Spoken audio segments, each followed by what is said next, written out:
Do the trashy pulp novels of the world have anything to offer? Are bestsellers all they're cracked up to be? Here at Terrible Book Club, we explore whether you really can judge a book by its cover, or its ridiculous synopsis. You ever passed a book and thought, ugh, who's reading this? We probably are.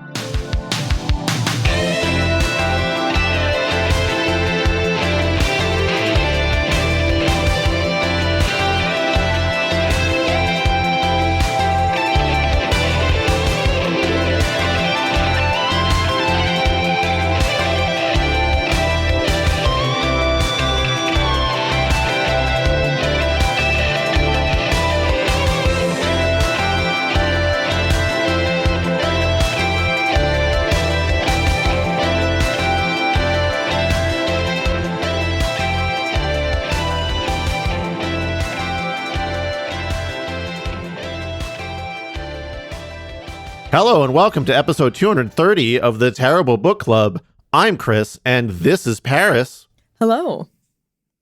This time I read The Paleontologist by Luc Dumas. Paris snagged this one from r/horrorlit's Worst Horror of 2024 list, much like our previous episode, and I thought I'd give this one a try because LOL Ghost Dinosaurs is really... Didn't we both, we each picked what we wanted to do, right? Like you... Yeah. So you sourced it from the list, and then I looked at the recommendations, and I was like, LOL Ghost Dinosaurs. Yeah. Let's give it a try. Yeah, we both had that thought because a lot of people said they didn't like this book, and I was like, how could Ghost Dinosaurs be anything but bad? And Chris was like, sure. Yeah, I know. I don't even think it could be bad. Like, honestly, you could totally do a good job with Ghost Dinosaurs. It's just like a fun premise. This is the second, museum ghost dinosaur book that we've done. There was that other one that we did way back when. That was so fun because it was like a choose your own adventure. Yeah. It had one of my favorite TBC bits we ever did, which was the, singing that live song as if a dinosaur was flying out of a museum. The origin of a lot of our audio gags was actually, that particular joke. So really, I remember it was a choose your own adventure. This was, I don't even remember what episode this was, and it was like the Living Museum or something like that. It was so early TBC, and it wasn't, to be clear, it wasn't choose your own adventure because they are litigious as fuck. We had to go off brand, so it was brand. Choose a journey for yourself or whatever. It was something like that. Select a journey. We can't even use the word choose. Yeah, it was like select a journey, and so we were going through it, and we both had different ideas. So I was trying to live and Chris was trying to die as quickly as possible. So the choices were more fun that way. Oh, it was a really fun episode. Yeah. Out of a museum by a dinosaur. That's one of my favorite gags. Anyway, that was episode 23 or something. And this is episode... No, it wasn't that long ago. It was 230, a dentist's favorite episode number. Which is, I guess, Chris. Really appropriate for a book about bones, right? Because, teeth and bones. I told you I had some bad jokes queued up for this one, Paris. I wasn't prepared. It was episode 79, Museum of the Living Dead, a plot-it-yourself horror story by Hilary Milton. Plot it yourself, which is somehow even funnier than select a journey.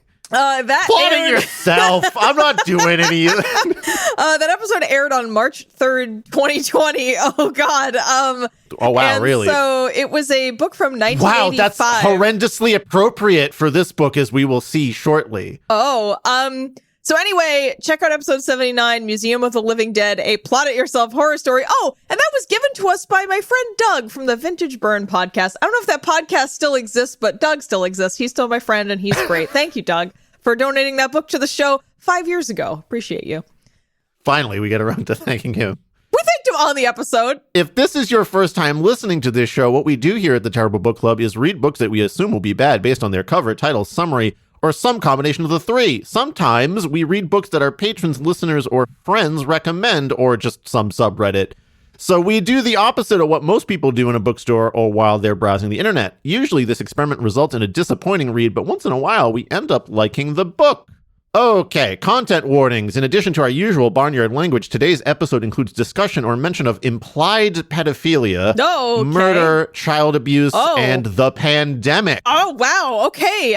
Finally, Terrible strikes you instead of me with big topics on an episode. All right. So the reason I said it was horrendously appropriate that the other episode was released in 2020 is this book takes place like in 2020 mid-pandemic, essentially. Oh, interesting. Nice little full circle happening there. Anyway, here's the back of the book summary that's here to pull you in to get you to buy a book about ghost dinosaurs. Curator of paleontology, Dr. Simon Neely, never expected to return to his Pennsylvania hometown, let alone the Hawthorne Museum of Natural History. He was just a boy when his 6-year-old sister, Morgan, was abducted from the museum under his watch.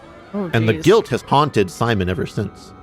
After a recent breakup and the death of the aunt who raised him, Simon feels drawn back to the place where Morgan vanished, in search of the bones they never found. But from the moment he arrives, things aren't what he expected. The Hawthorne is a crumbling ruin, still closed amid the ongoing pandemic, and plummeting toward financial catastrophe. Worse, Simon begins seeing and hearing things he can't explain. Strange animal sounds, bloody footprints that no living creature could have left. A prehistoric killer looming in the shadows of the museum. Terrified he's losing his grasp on reality, Simon turns to the handwritten research diaries of his predecessor and uncovers a blood-soaked mystery 150 million years in the making that could be the answer to everything. Okay, Paris. All right. So, let me set you up with some setting and characters here. Now, there is a pretty good cast here that is worth talking about, so it's a little bit lengthy. But we are primarily set in the Hawthorne Museum of Natural History in Wrexham, Pennsylvania. Okay, that is a fictional museum. Yes.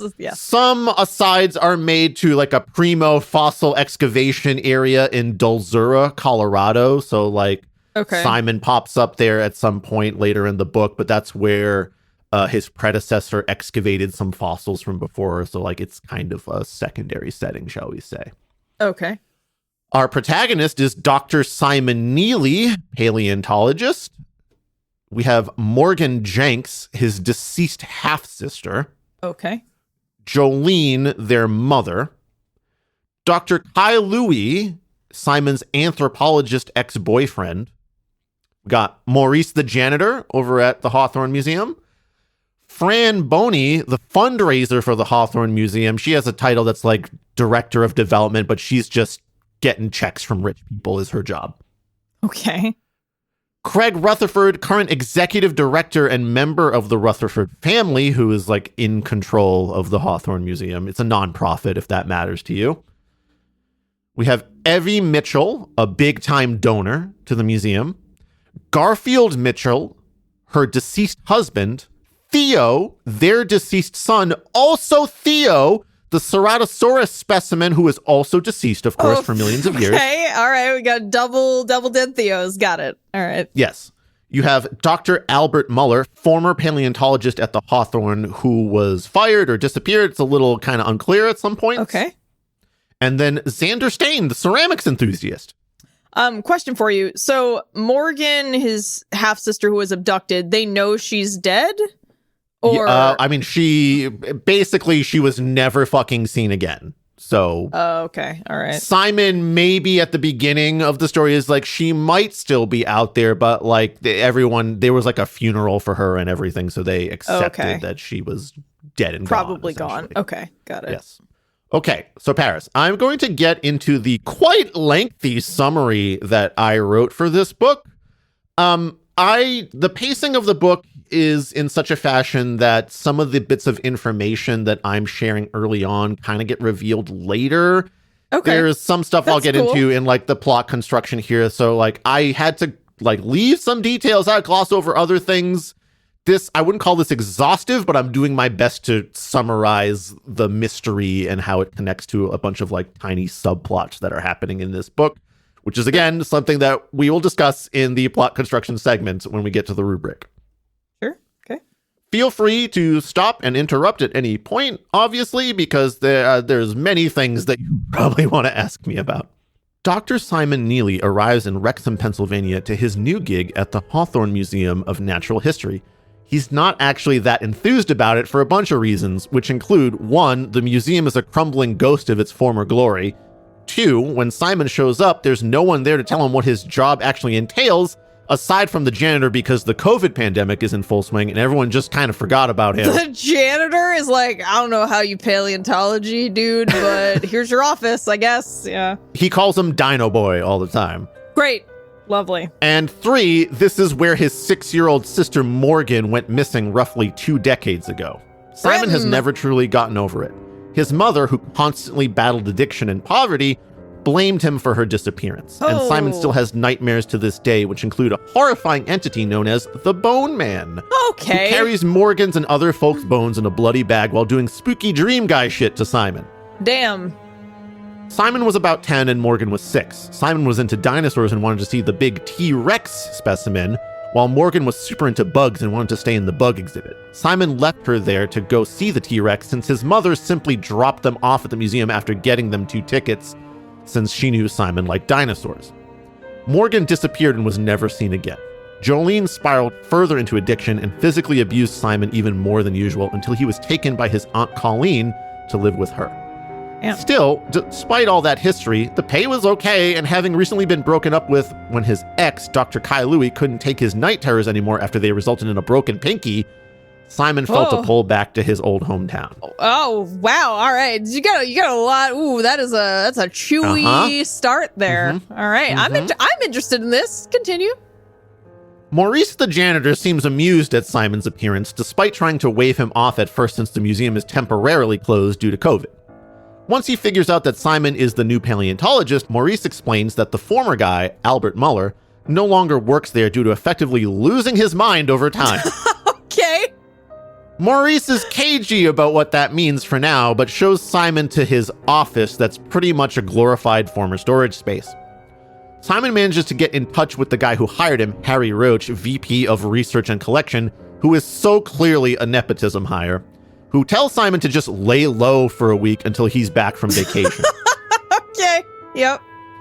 Simon takes it upon himself to track down staff members and get to know them, mostly in Zoom meetings, except Fran Boney, Director of Development, who is the only person besides Maurice still regularly present in the building, despite the fact that her entire job is schmoozing big-time donors to fund the museum, especially now. Fran is rough around the edges and too busy to really pay attention to Simon.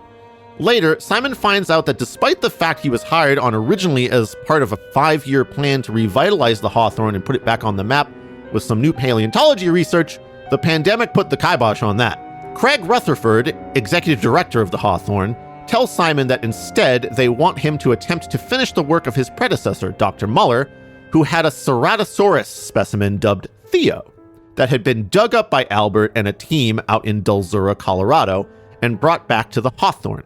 Simon is under the impression that Muller is dead, since Maurice made a God rest his soul comment when talking about him, so he never questions why Muller left the work unfinished.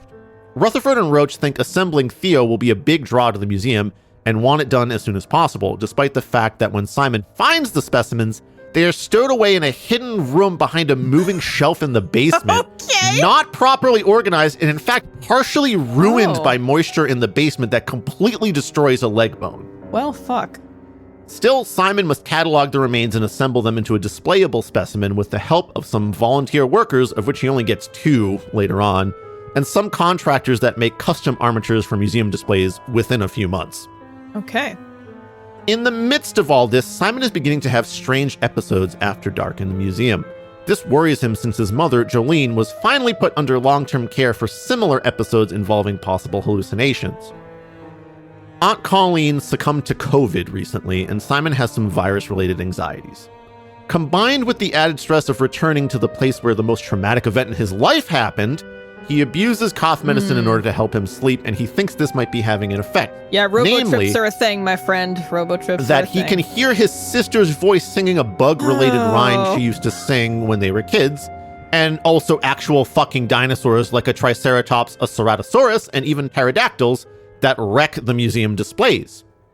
Oddly, there actually is damage to the museum, which is usually chalked up to burglars or possible wild animal attacks when a deer carcass is dragged into the front lobby of the museum, leaving blood and gore everywhere. Yeah, though, because wild animals routinely just attack museums. Like, what? Well, the logic was that, like, a wild animal, like, dragged a deer carcass to the museum for some reason, and there was, like, someone that works at the museum that is a side character that I didn't mention.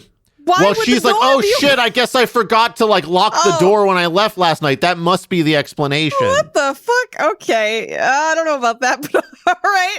Thankfully, this does mean museum reopening plans get continually delayed, so Simon keeps getting slightly more time to put the Ceratosaurus together. Okay. Simon has been piecemeal reading a manuscript Dr. Muller left amongst all his things, which catalogs his discovery of the specimen, which is dubbed Theo. Interestingly, Simon doesn't devour the whole thing as soon as possible, even though it's a direct help to his job. He kind of does it over the course of the book simply for dramatic effect. No. You know what? As somebody who's put together a lot of Legos in her lifetime, I do not read the instructions from start to finish. I sort of look through all of them, and then you just go one by one. You don't want to try to think about the whole dinosaur structure when you're just doing one part. Sure, but this is like even if you took a general overview of the manuscript, Simon would have been very interested by glancing towards the end, shall we say. Yeah, okay, yeah, all right, that's too bad. At the start, Muller seems to totally normally focus on the saga of discovering and putting together his discovery for the display at Hawthorne, but in one entry describes an interesting extra discovery. Another researcher contacts the museum asking about iridium content in the soil on the plot that the museum rests on, since she has discovered that dandelions in the area contain unnaturally high amounts of iridium in their roots.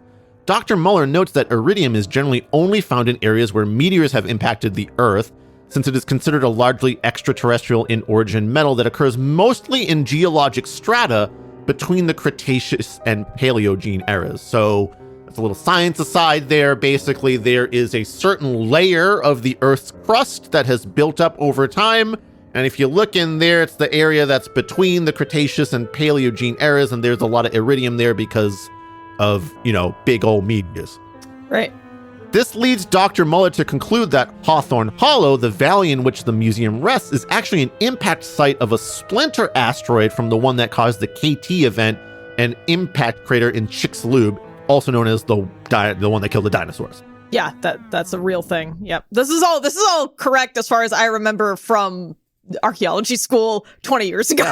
So I did a presentation in college on the KT event, so it checks out. Yeah, all this sounds okay, although, again, I am 20 years behind on this, so who knows? Yeah. He is ridiculed in the scientific community for this conclusion. As Muller's manuscript goes on, he begins to make strange references, dedications to the one he loves, having a taste for underripe fruit that he must suppress, and begins to spiral out into ramblings of self-loathing. There are illustrations that start as simple sketches of dinosaurs, but at one point show a human leg in the mouth of a Ceratosaurus. A leg clothed in pants with a ladybug pattern, the exact pair of pants Simon's sister was wearing when she went missing. This, along with an allusion from Maurice that the doctor was rumored to have odd tastes, convinced Simon that Muller is the one who snatched Morgan. Wow, okay, that... So you see what I mean about if he had kind of combed the manuscript early, he would have spotted an illustration that made him want to read the whole fucking thing. Yeah, I also just don't know that I love this this circle. Anyway, continue. Simon continues to spiral. He visits his old home but doesn't go in. Instead, he has an interaction with an older man who lives across the street, Xander Stain. Xander clumsily invites Simon, who chooses to obscure his identity for some reason, inside his home with some awkward flirtation. Okay. Simon almost feels bad for him, but chooses to take Xander's number when he finds out Xander does custom ceramics made from bone ash and thinks it crosses over nicely with his paleontology interest. Fair enough. He also gets in touch with a local police officer, Officer Williams, about his new suspicions regarding his sister's case. Williams is actually very kind to Simon. He bothers to go look up old case files and meets Simon at a restaurant to go over evidence and statements that were given at the time by museum staff, including Muller. Simon also goes to see his mom in the long-term care facility she's in, but she flies into an immediate rage upon seeing Simon, despite him trying to tell her that her sister, his Aunt Colleen, died recently. He calls up Kai and rambles about his recurring nightmares, which again are the whole reason they broke up in the first place. At the same time, he is introduced to Evie Mitchell, mega donor to the museum, when Fran takes him on a trip to see her since she thinks Simon's project on Theo may be able to coax a big donation from Evie since Theo was named after Evie's deceased son, Theo, who also loved dinosaurs. Oh, God, that's kind of fucked up, but that's totally the kind of shit you gotta do sometimes in the nonprofit world. That sucks. That sucks. Gross. Evie shocks Simon when she reveals that she actually actively speaks with the dead, including her husband and son, and can also sense that Simon's sister Morgan has been calling to him, and that's why he accepted the job at the museum. Okay. How did she know about Morgan? Oh, well, I guess if she's a really rich person who's donated to the museum for a long time, she might have known about the crime, because that's kind of a big headline when a kid disappears at your museum.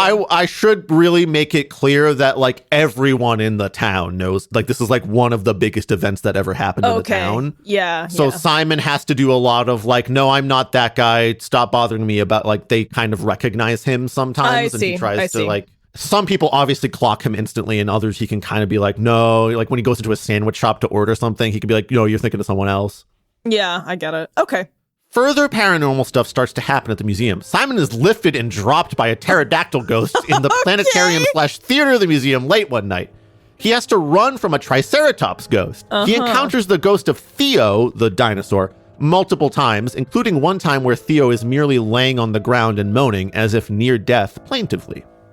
Maurice has made strange allusions to not wanting to be there after dark, so Simon corners him one day and asks him what the fuck is up. Maurice says that he got the job after a cousin of his quit. The cousin told him that he got mixed up with some people at the museum that went there after hours to do weird rituals. And the cousin is convinced that the rituals released demons, which are clearly the dinosaur ghosts. Yeah, I'd say. Now, the cousin denies actually participating in the rituals, just that he knew the people doing it and there was strange damage to the museum. What? This is very unclear in a hilarious way. So, query for you, Paris. How do you get into the inner ritual circle enough to know what's happening, but not actually be invited to the rituals? Oh, easy. My question. Oh, you have a solution. If you're the janitor, people in America are so classist, they don't even see people like that as present. So, it's just the janitor, he's mopping up whatever. No, but Paris, it's not like that at all. The cousin is actively friends with these people. They talk, they invite them into like his inner circle. But he's like, the cousin's like not really there during the rituals. He's just like, I guess I have to clean up some messes sometimes. So he's just in the cuck chair, like just watching while I guess. But like the cousin, like after some weird ritual shit goes down that damages the museum, the cousin just quits. And that's how Maurice gets the job. He's like referred by his cousin. And Maurice is like, yeah, whatever. I'll fucking deal with that. I don't care. But also, like, if you have just somebody out there who knows about your rituals, like, why would you just let them quit? Listen, extremely chill satanic cult. That's like, very chill, very chill. Very, very chill kind of thing here. We'll also get into a little aside about this ritual shit later on. I just really like the custodial cuck chair. Like, you just get to watch everything, and then when it's over, you unfortunately have to clean up. It's like the worst of all worlds. Great. Simon tries to scientifically work out why he's only seeing dinosaur ghosts and hearing his sister sing in the halls. It could be the robo-tripping. Could be. He determines that since no other specimens on display contain any actual animal bones, they are only actual animal skin wrapped around fixtures. So, like, you know, old specimens, like generally the specimens on display are replicas most of the time. Yeah. Or like even some stuff that might have been collected gets moved into other museums. It's only the skins that are real in the museum. Like if you've ever been to the Harvard Peabody Museum of Natural History, you can see the skin starting to like recede on some of the specimen because they're so old, and every now and again they have to sort of give them a little facelift. But yeah, they look pretty horrible. The ones that have been there for like 200 years it's rough. Yeah. Anyway, so the determination here is that you have to have like the bones of the dead around to like be in contact with him. That somehow makes sense to him, except for the part where Morgan is appearing as sound, since as far as he knows, she's nowhere in the museum. However, Simon has been receiving letters with no return address in his mailbox in the museum, with ransom note style scrawlings mentioning how his sister's bones were delicate and easily broken. What the fuck? Okay. He knows he's onto something because of this. He suspects Mueller is still in town and stalking him. I mean, he has the journal. Like, did he not bring that journal to Officer Williams and be like, here's this direct evidence? Well, that's the interesting thing, Paris. He kind of like keeps putting it down. Like the justification is like, I don't want to deal with this right now. But then he does want to read a little bit more of it later.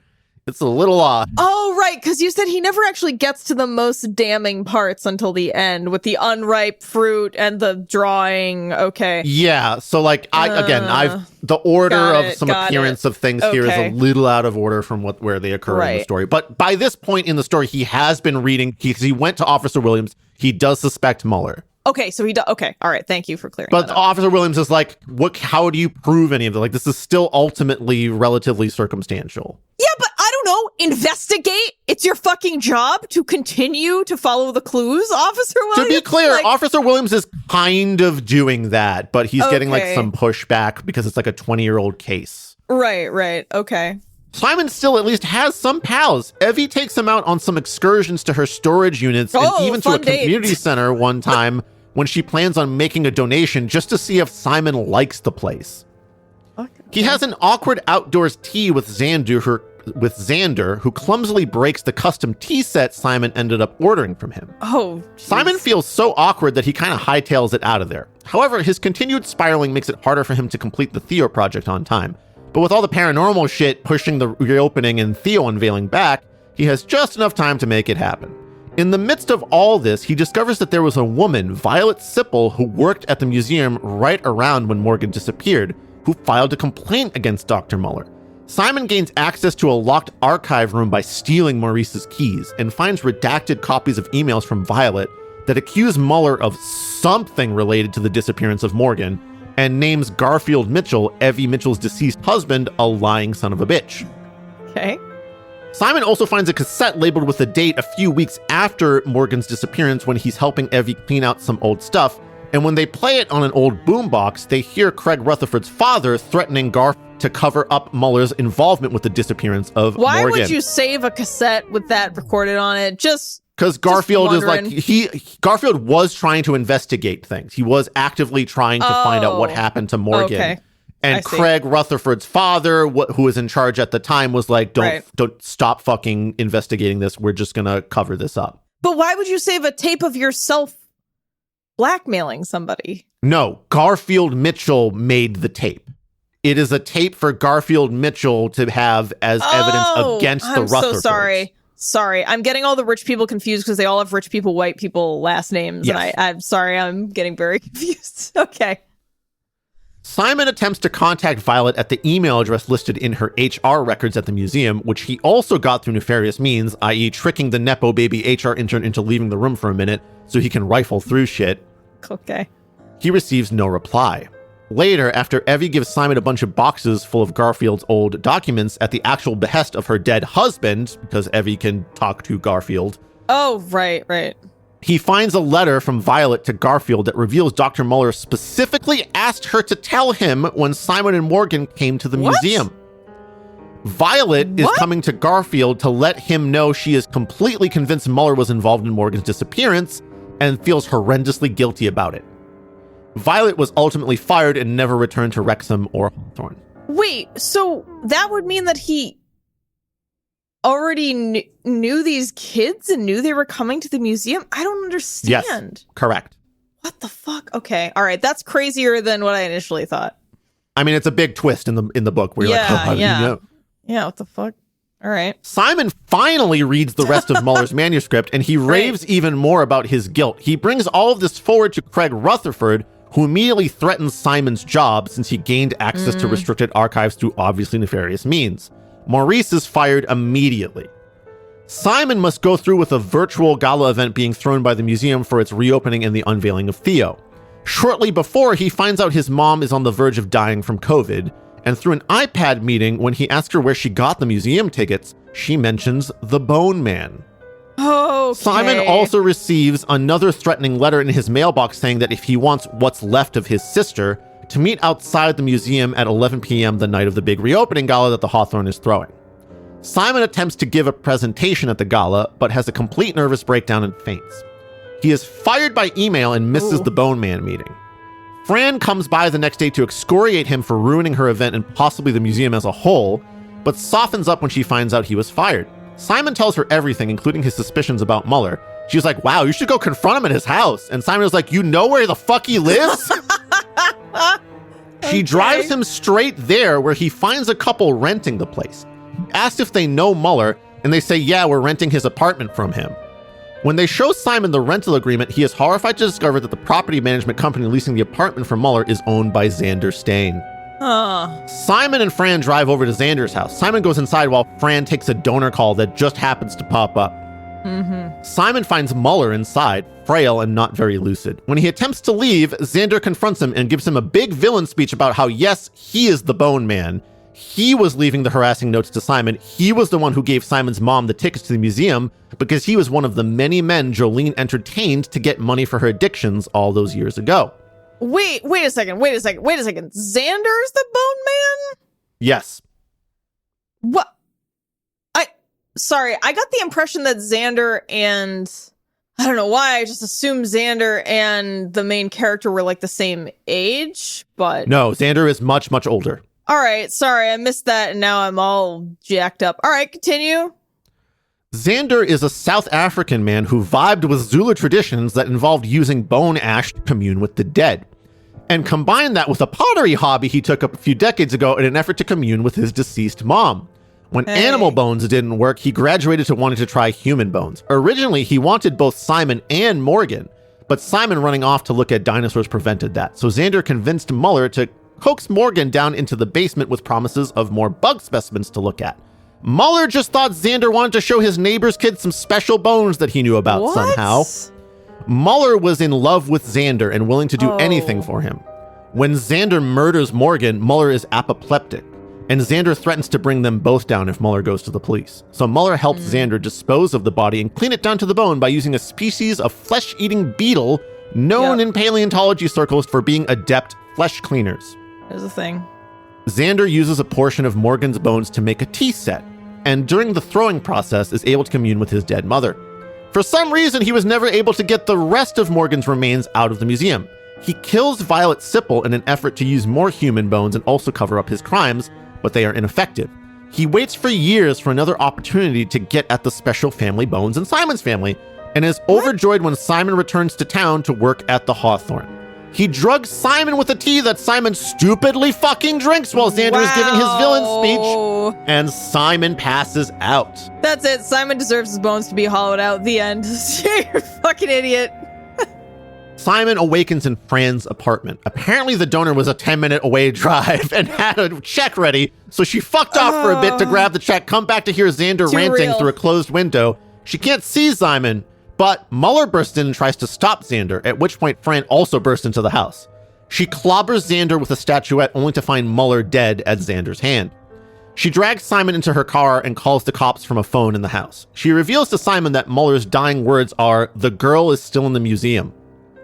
Simon all of a sudden has a revelation. Her bones must still be there, and he thinks he knows where. He calls up his ex Kai to come in and take a look at a specimen of Homo neanderthalensis on display in the museum, and Kai confirms that they are the remains of a 5 to 7-year-old Homo sapiens female. Xander's crimes and the cover-ups of malfeasance by the Rutherford family are made public. Xander is jailed, and the Rutherfords are forced out of the Hawthorne. Fran becomes the new executive director. Simon is reinstated at his position and gets to go on a dig back at Drusilla, Colorado.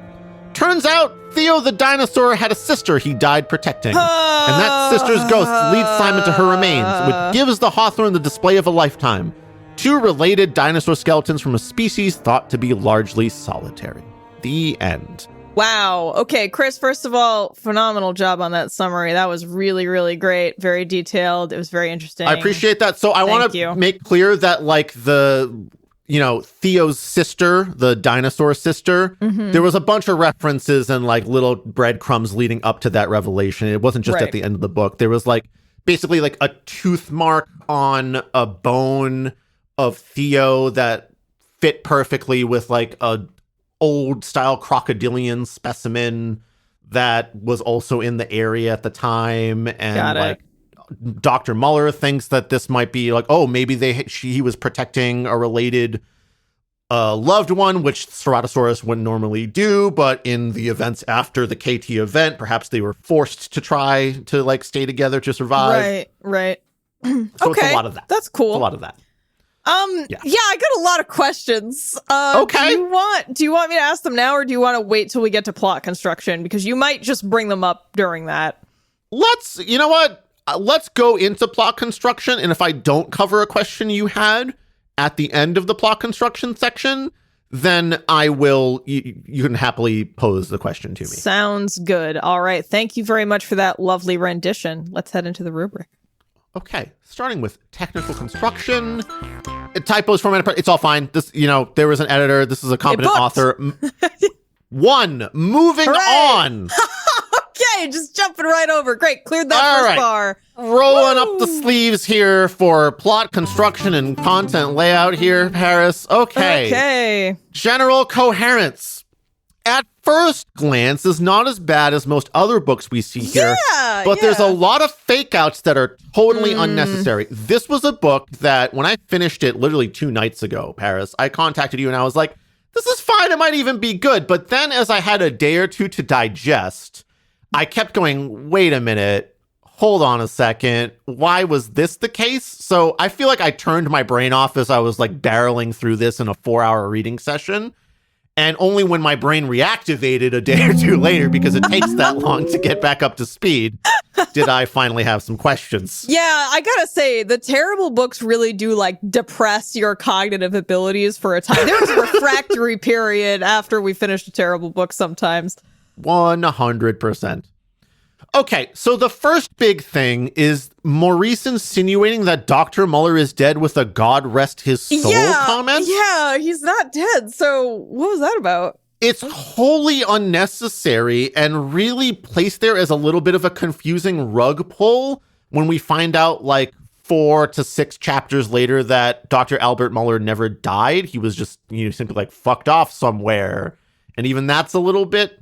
Why did he need to be dead? I mean, or why did it need to be so like someone obviously basically being like, oh man, God bless him. That seems needless. I think it's put there as a mechanism for Simon to not question too hard why Muller wasn't there anymore. So he can just like focus on digging up the specimens where he can't. But we know that he sort of lost his mind, so that's enough of a reason for him to have lost his job and not have been there if he wasn't like thinking coherently anymore.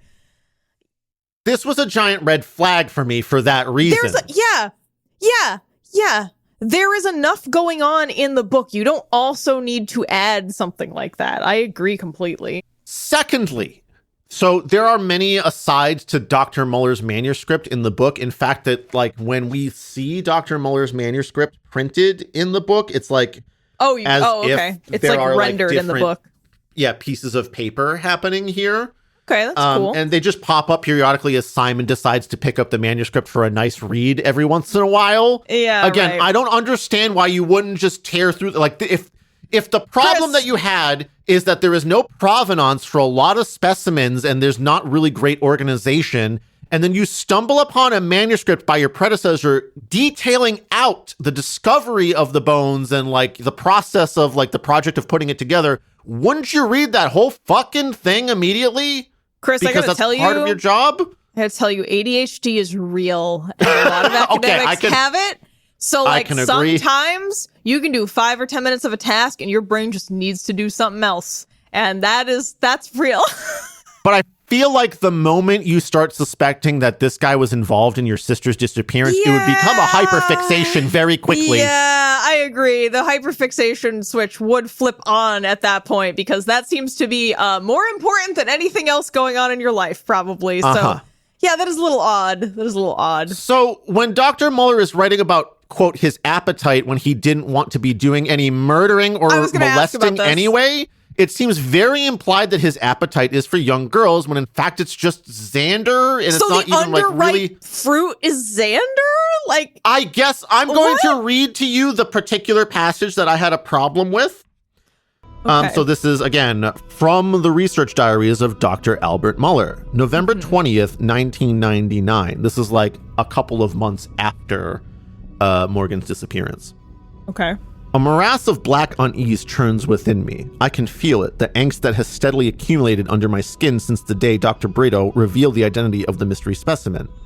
How elated I was to learn the truth, how alive with the hope of repairing my ruined reputation, yet that glee was nothing compared to what I feel now in its place. This dark, brooding turmoil bubbling like a tar pit risen from the depths of my soul. I suppose it was inevitable after what happened this summer. How could anyone experience what I have, do what I did, and not be haunted by ghosts of guilt and anxiety? Let it be known, I never meant it to go that far. Never, never under normal circumstances would I have... But there are some forces greater than the will of man, than the will of any animal, and what is a man but another beast driven by its basest impulses? Its hunger, its thirst, its animal desire. Especially the latter, a desire that burns all the greater when, like mine, it must be suppressed.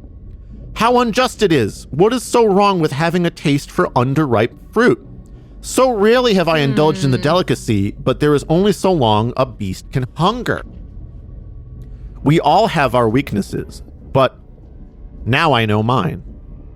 But it got out of hand, and for that I have only myself to blame. How I wish I could undo what I did, or at least expunge the vile act from my mind. And yet every time I think of that damnable bone, I'm reminded of that moment of weakness, that intrusion of evil into my otherwise clean-handed life. For the fossil that Dr. Brito identified as that of a juvenile Ceratosaurus is proof that Theo lived with a sibling. A female, I am certain, a younger sister he cared for, provided for, protected, just like the boy. I can hardly think of Theo now without being reminded of him, of them, that human sibling pair with whom my life is now forever intertwined. That poor girl, even having destroyed the hateful bone and left, for scientific posterity, a pale imitation in its place. No longer can I suppress the guilt and fear of reprisal boiling inside me. No longer can I deny what I have done, or worse, what I have let myself become, a monster. And then the illustration that I mentioned before of yes, okay. like the leg in the dinosaur mouth. So it really, what he's talking about is that he is gay and that he is in love with Xander. But what do you mean underripe fruit? Yeah, did he and Xander have a huge age gap or something? Yes, but Xander was the older one.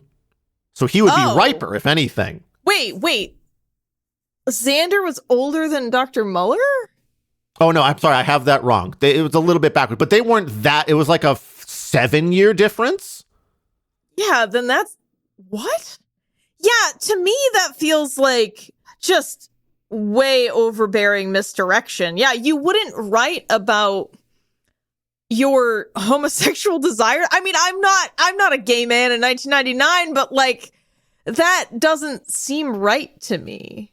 Like underripe fruit to me sounds like an underage child or someone like very like a lot younger than you. 7 years is like what? That's not like what the fuck? Yeah, maybe it was like a decade, but even still, there was not a significant age gap. And Xander's an adult. He's not like they're both adults. They're both like at like youngest Xander is like I don't know 25 at this point, but no, he's actually more like 35 to 40 at this point.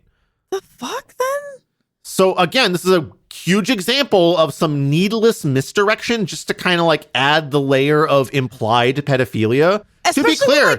Sorry, I just think that he could have done that without using these specific phrases that don't fucking make sense ultimately. Like, he could have skipped the underripe fruit and appetite. He could have said all the other shit you read and it would have been vague enough without like actually lying to your audience. I feel like, yes. What the hell? On top of this, the satanic ritual thing is brought up and forgotten about. If Maurice's cousin knew that shit was going down, obviously there's some like Rutherford family stuff going on. It's kind of implied that that's the deal. Like, oh, these rich elitists, they got their satanic cult rituals. But on the whole, none of that is investigated once Craig is forced out of controlling the Hawthorne in disgrace. I guess since they let dinosaur ghosts out, they got their comeuppance or something in regards to the story. Wait a second. I thought that was a reference to the Zulu magic rituals or whatever that Xander was. Completely separate thing. This is completely separate satanic rituals? Different, completely separate things. No! Xander had nothing to do with the dinosaur ghost reviving cult. What? Who, by the way, weren't actively trying to revive dinosaur ghosts. They were just trying to do satanic ritual shit because they wanted to like control demons for their own purposes. Why would you do that in a museum?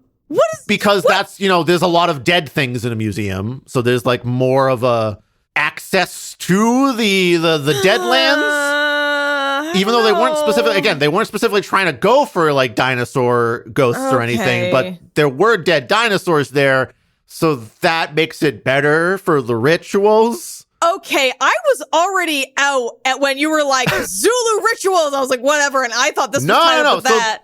The Zulu thing is just Xander is from South Africa and he like knew about that stuff. And when he came over to America, he was like, I kind of like shit's kind of cool. Well, let's try to do some Zulu rituals. But is Xander Zulu? No. Oh my God, that's so terrible. He's white, what the fuck? South African. Oh my God. That is There's supposed to be this element heinous. of like, not colonialist, but like white oppressor just like stealing the culture kind of thing. That's definitely part of the way things are written there. Why would where he's it work just sort of for him, appropriating. then? I guess because he used Just bone works. ash, but it has to be bone ash from specific people that can see dinosaur ghosts. That's another thing. Not everyone can see the dinosaur ghosts. Yeah, I have so many questions about that. Okay, we'll so get into first that of all, in rules following. We'll get into that in rules. All right, yeah, I agree with you here about the whole satanic ritual thing. Doesn't matter, except I guess that's how the dinosaur ghosts are let out, and also Morgan's ghost, kind of. But how are they affecting the physical world? Also, something we'll get into in rules following. Okay, all right, yep. Also, I'm not sure why we included the chapters with Evie and Simon helping her determine that she should donate to a community center. Yeah, I get we're trying to characterize Evie as not the bad kind of rich and have Simon interact with his history of poverty, but it seems to just not fit and kind of be unnecessary. There is some good characterization of Simon. Yeah, this book's already 350 pages. Like, why? Yeah. Why do we need this? There's like already decent characterization of Simon coming from poverty. Like it's harped on quite a bit throughout the story. We get a lot of memories of him dealing with living with his mom and like the squalor that they lived in, essentially. Yeah. So it just, I don't know, man. Filler. It's a Needless weird addition. filler. Yeah. Okay. That's general coherence. Moving into rules following. No, not really, man. As mentioned in the fake outs before, as soon as you see it happen once with the God rest his soul thing without any sort of reasoning to back it up, you can't trust anything the author puts in here to be legitimate if it can just be kind of retconned later, not even well. There's an attempt here. Simon tries to scientifically derive why there's only dinosaur ghosts and his sister and no others, with the answer being that preserved animal skins don't harbor ghost tethers. It's the bones that must be present. But why? And since only the real bone specimens in the museum are dinosaurs and Morgan, even though Simon doesn't know that at that point, and like you would think maybe that would tip him off, like, wait a minute, maybe Morgan's bones are in the museum after all. Yeah. That's why they're the only ghosts. However, what triggers Simon ghost visions in the museum only? Yep, I was going to ask that. I guess, the ritual. It's like the satanic rituals that like unleash them over there. But why doesn't he encounter ghosts when eating bone-in chicken, for example, right?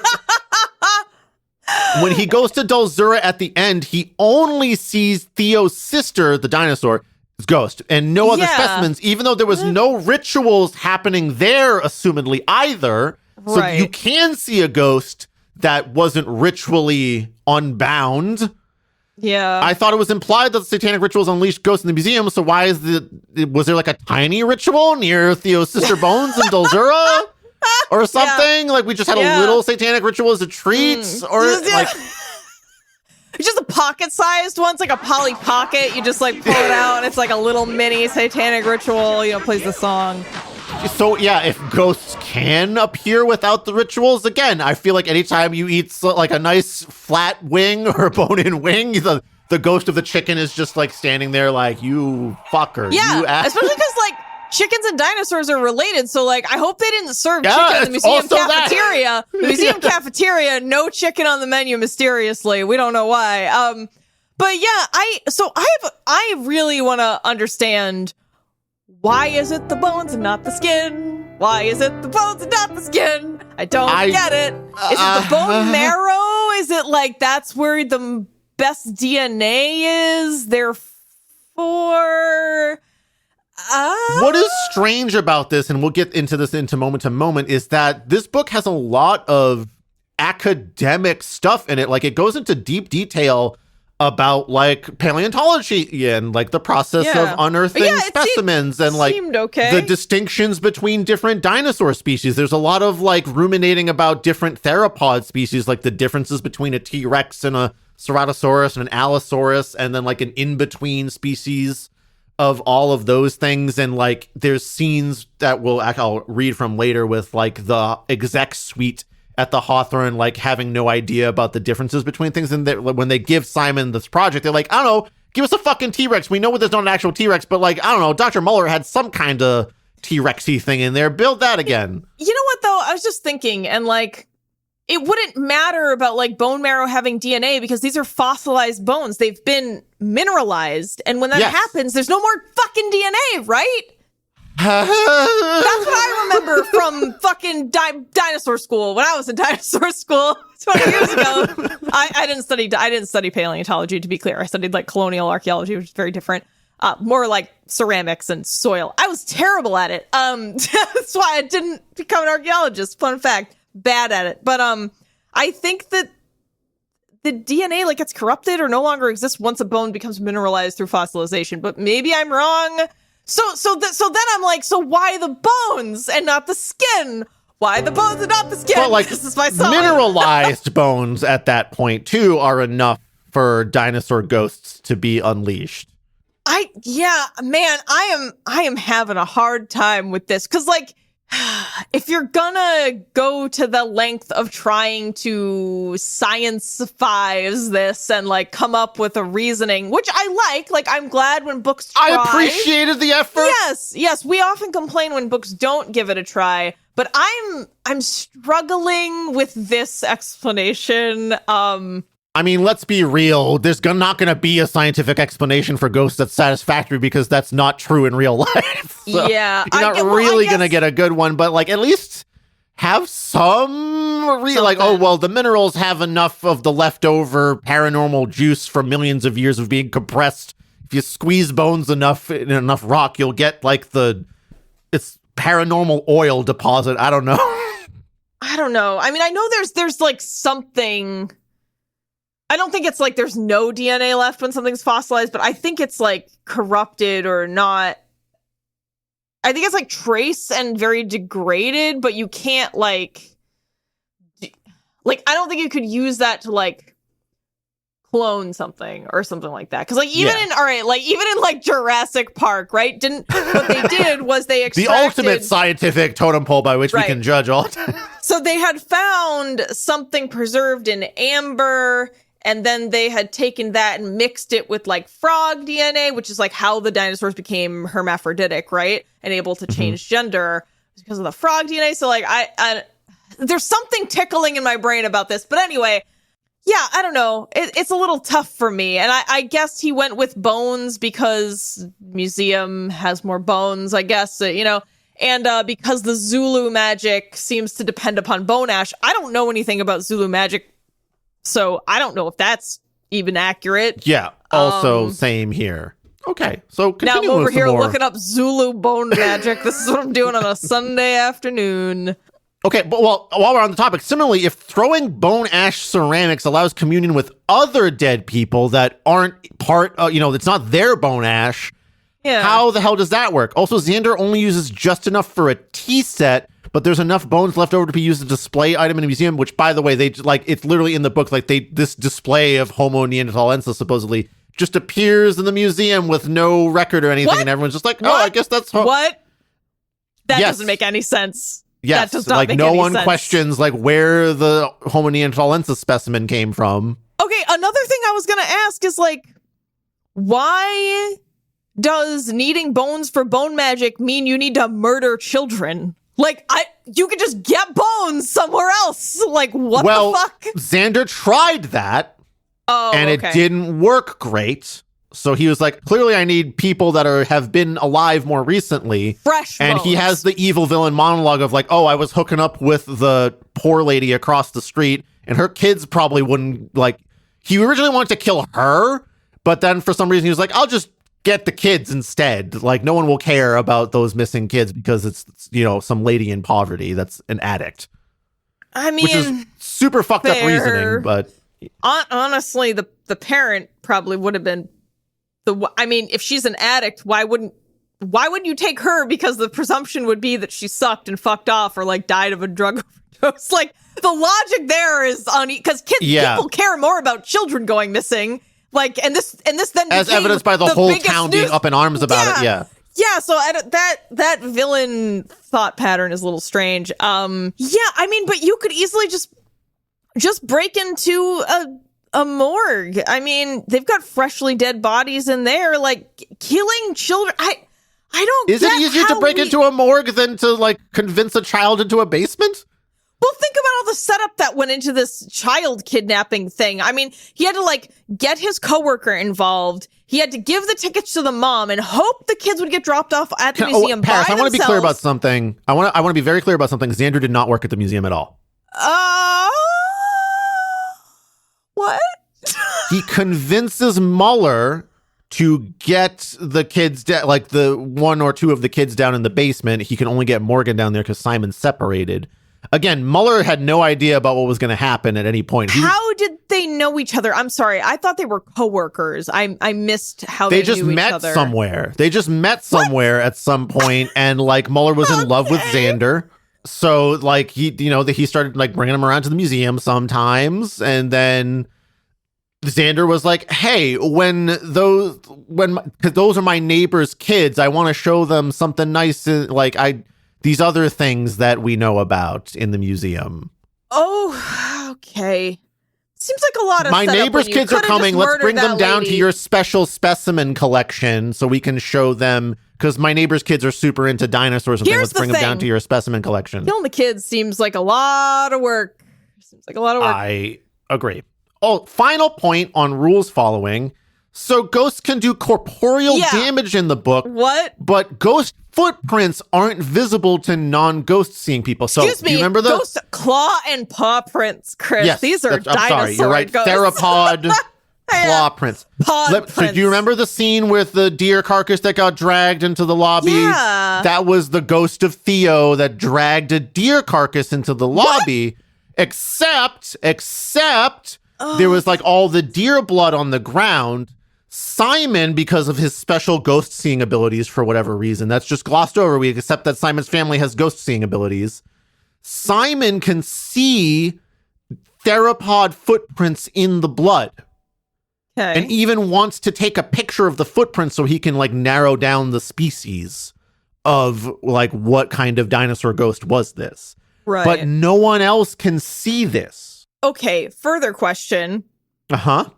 How did Xander figure out that family could see ghosts? Because they have like the most valuable bones for him or whatever? Like, how did he fucking know that? He only found that out later. He just murdered the kids because, easy access to like abducting my neighbor's kids because I can like tell my lover that, let's just show them your cool specimen collection. He finds out later that Jolene was having hallucinations because Jolene is seeing dinosaur ghosts as well. That's what her hallucinations are. At home? She's seeing dinosaurs at home. Yes. I mean, they are there are dinosaur bones fucking everywhere because there were billions of dinosaurs walking around for a while, but she's not seeing chicken ghosts or whatever, or like a nice lamb shank ghost. So why is it just dinosaur? Why are we not seeing foxes and like birds and I'm more hung up on dinosaur ghosts can do corporeal damage, but they don't leave visible footprints. Unless you're a person who can see the dinosaur ghosts, and only dinosaur ghosts, no other kinds of ghosts, mind you. I don't understand this. Wow, this, I was like, you were reading the summary and I was like, oh, this is interesting. This is cool. I like a good detective story. And now I'm like, actually, fuck this book. So you do see the same process that I went through as well? It's like all the paranormal stuff coupled with the intentional hard misdirections that make me dislike this. And here's the thing is I feel like this book could have been done without all that. It still would have been a great, interesting detective story centering around paleontology and a missing kid. Why add all these needless layers that kind of don't tie up correctly? I agree. Oh, man. Yeah, a lot to pick on there. A lot of meat on that bone. We got to get those beetles on the job over here. So many bones to pick over. All right. Okay, sorry. A brief aside into character quality here. I'm not really going to spend a lot of time here, Paris. There's attempts at depth. Simon's relationship to Jolene. Yeah, it sounded like Simon was well fleshed out. He was. His relationship to Jolene isn't only about her abuse. The scene in which she's supposedly at death's door, he feels bad for her despite her history with him, which is all too common for abuse survivors. By the way, I want to mention she didn't actually die of COVID. She pops up at the end of the book. What? Yes, What? no. The nurses were like, this is your last chance to talk to your mom through an iPad, and then she doesn't die. Again, wild intentional misdirection for what reason? No reason. Zero reason. I don't know, man. But really, these are functional characters in a horror story for the most part. The villains are just dicks. Sander is really only menacing and insane. Rutherford is an elitist pig who cares more about status and reputation than morality or competence. I can't give the author much props here, but slightly better than cardboard cutouts. So, Paris, for plot construction, big old negative one. Yeah. I'm sorry. I'm very sorry. Okay. Moment to moment prose and dialogue. I will say, I think this book does a really good job here. A lot of the metaphors and similes are indeed paleontology flavored, and there's a lot of asides into paleontology shit, talking about different features on fossils and how you can tell that this is a Ceratosaurus versus a T-Rex because of size and shape of bone and different structures that you're seeing. It goes into a lot of detail on that. The intro actually lays it on quite thick with the paleontology metaphors, but it lets up after this to only sprinkle it throughout the book. So I'm going to read you 3 sections here that I found particularly interesting, including the intro of the book here. Okay. By the way, Paris, I have terrible news for you. This is a book that has chapter titles, and you gotta they are lay not them on great. me. You wait. Okay. What's better, you telling me them or me guessing what they are? We could play a game where I give you the content of a chapter, and you can guess the name of it. Okay. All right. I'm down for this game. This is just chapter 1. This is the very beginning of the book. So the content is Simon showing up to the Hawthorne Museum for the first time. And the first time in 20 years or something like that? 30 years? Oh, okay. So what do you think it's called? Return of the Museum of the Living Dead? Okay. Chapter 1. Something is coming. Oh, God. That is a piss poor title. Good God. 66 million years after the asteroid Chicxulub slammed into the Yucatan Peninsula and set in motion the extinction of 3/4 of life on Earth, Dr. Simon Neely turned his gaze towards the heavens, oblivious to the terror hurtling toward him at unfathomable speed. Unlike the last day of the Cretaceous period, there was no gigantic orb in the sky, its luminous edges racing toward to swallow the horizon. There was nothing at all in the atmosphere to suggest Simon's world was about to change forever. Steely clouds hung low over Hawthorne Hollow, the flat-bottomed basin sunk into the Appalachian woodland like the imprint of a giant's fist. Rather than a shockwave of superheated ash, an icy wind threaded through the trees encircling the clearing. It carried not the wails of prehistoric creatures set ablaze, but the fragrant rustling of autumn leaves. Their red and gold vibrancy might have resembled a world on fire if not for the mist that dulled it. Thickest near the ground, it churned around the paleontologist's shins, merging and eddying like opposing flows of silver lava. But it wasn't the dismal November weather that caused Simon to falter before his new institution of employment. That he owed to the great edifice itself. The craggy facade of red sandstone loomed above him like a desert butte. 22 years had passed and Simon had looked upon the museum, a blink of an eye in geologic terms. And it was all but unrecognizable. Once the crowning jewel of Southeast Pennsylvania, the Hawthorne Museum of Natural History had left to decay in the mire of its flagging prestige like a once mighty Edmontosaurus caught in a peat bog. So, okay.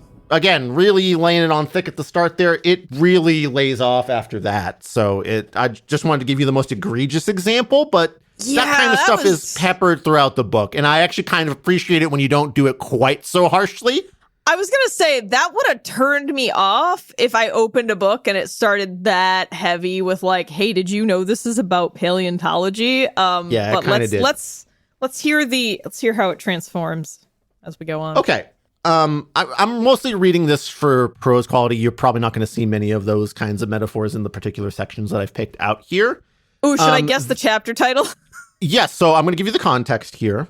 Okay. Great. This is a chapter 9, early into the book. And this is like after he's given the assignment from the exec suite, like, hey, put together a fucking dinosaur specimen that our predecessor left here so we can have an exhibit over here.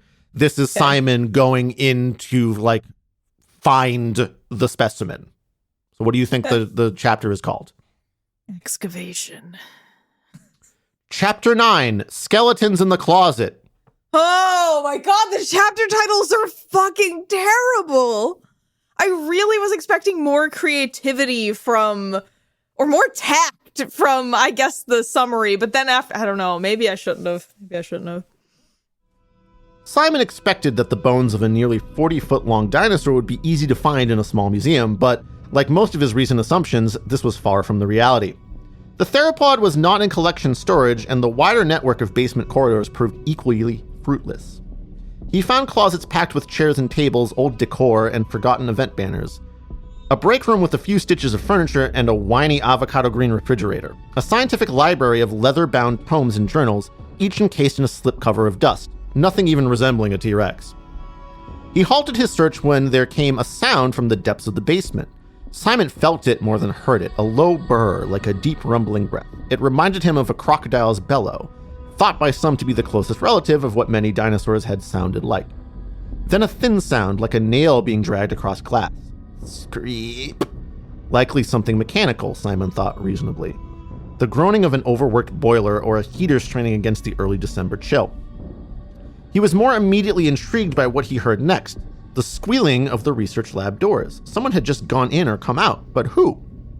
A moment later, he pushed open the doors of the lab and held them ajar to let light into the dark room. No one was there, at least that he could see, but still something didn't feel right. "Hello?" he called out. No answer. He flipped the switch on the wall and the bare light bulb flickered on. Slowly, Simon scanned the room. His eyes lingered on the wall of wooden shelves stuffed with geological specimens, reference manuals, composition books, and boxes, many visibly overflowing with papers. Wondering if their contents might point him in the direction of Theo's remains, Simon crossed to the shelving unit and started pulling things down. He was digging through a box on the floor filled with invoices and receipts when a toffee-colored cockroach skittered up his arm. He yelped and flailed back, knocking his head painfully against the edge of a wooden shelf. It jolted him from his horror and he massaged the back of his skull, grimacing at the sight of the roach racing across the floor and under a table. As he stepped away from the wall, a thin stretched note sounded behind him. He looked around, wrinkles of surprise etching his forehead. His collision appeared to have disturbed the wall of shelves, causing it to swing forward on one side like a door. Simon stared. Gently, he pulled the wall toward him, and a wedge of darkness opened behind it, revealing the entrance to a hidden room. Simon put his mask on. The air that wafted from the opening was dank and mildewy, moister than in the rest of the lab. He could hear a faint drip-drip of water, though he couldn't see beyond a foot or two. Cautiously, he stepped inside and noticed the outline of a cord hanging from the ceiling. He pulled it, and there was a meteoric flash. The overhead light had exploded, offering a momentary glimpse of narrow, rectangular, and extremely cluttered room, like the attic of an archaeologist with a hoarding problem. Simon took out his phone, activated the flashlight, and used it to take a closer look. The room's arcane contents could have filled a small exhibit hall. Cuneiform tablets, ancient animal statues, stelae inscribed with hieroglyphics. A wraith-like shape that turned out to be a sarcophagus under a sheet. Containers stacked to the ceiling with handwritten labels that had been furiously blacked out, as if to conceal the identity of the items within. An air of forgotten confidentiality hung about the place and intensified Simon's curiosity. At the back of the room, he found a few large splintery crates, and above them, several rows of open shelves bolted into the wall. Their contents varied widely in shape and size, some large and bundled loosely in sheets and blankets, others smaller, boxed, and wet. Wet? The drip was coming from a leaky pipe overhead, splashing down onto the topmost shelves. Simon's stomach plummeted, all the more when he read by the light of his phone the label attached to the long sodden bundle before him. Handwriting was unfamiliar, likely not Albert Muller's. Dinosaur leg bone? Question mark, question mark, question mark. Simon cursed. Even without a hygrometer at hand, he had no doubt the relative humidity of the room was well above the recommended 45 to 55%, a recipe for irreversible damage. If that drip had gotten into the bones, not to mention that if the museum was found to have been storing specimens without proper moisture control, it could lose its accreditation. Don't worry about that now, Simon thought. All that mattered was getting these fossils out quickly. He secured his hands under the bone, the wrappings cold and fetid with damp. He lifted it carefully, but he was too late. Months, maybe years too late. Though he couldn't see it, he could feel it through the blankets, the waterlogged bone crumbling to dust in his hands. So that's that passage, to give you an idea. Okay. And then finally, this last little prose section that I will give to you. This is chapter 11. The content of this one is Simon finally getting down to examine and catalog all of the different bones and pieces of Theo's skeleton. So what do you think this one's called? Simon's he's been stressed lately, many distracting things, but he's finally getting to sit down with, what he likes to do about the job. It's just called Getting to Work or something like that. Chapter 11, Creature Comforts. Oh, damn it. Oh, it's always worse than I think it is. It's worse. Simon couldn't wait until Monday to continue his examination of Theo's fossils. He went into the museum Sunday morning and set upon opening the rest of the crates. Pulling back the protective blankets heaped inside the largest, heaviest one, he experienced a jolt of surprise and a euphoric rush of recognition. Lying in a cutout in the foam base, still largely encased in matrix, was what he knew without a doubt was the skull of a Ceratosaurus. Slightly squatter in proportion than its contemporaries, the skull measured 24 inches long, 16 inches wide from the angular bone forming the back of the lower jaw to the semicircular ridge in front of each eye. Simon observed 5 openings from snout to brain and a deep-set jaw to support its proportionally large teeth, only a handful of which were present on the exposed side. But none of this was why Simon was so certain of Theo's genus. Rather, it was the feature for which Ceratosaurus was best known, the rough, ridge-like horn that rose like a rocky outcrop behind the nostrils.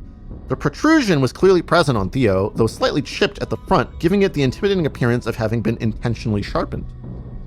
Simon reached out to his friend and colleague, Dr. Romina Godoy.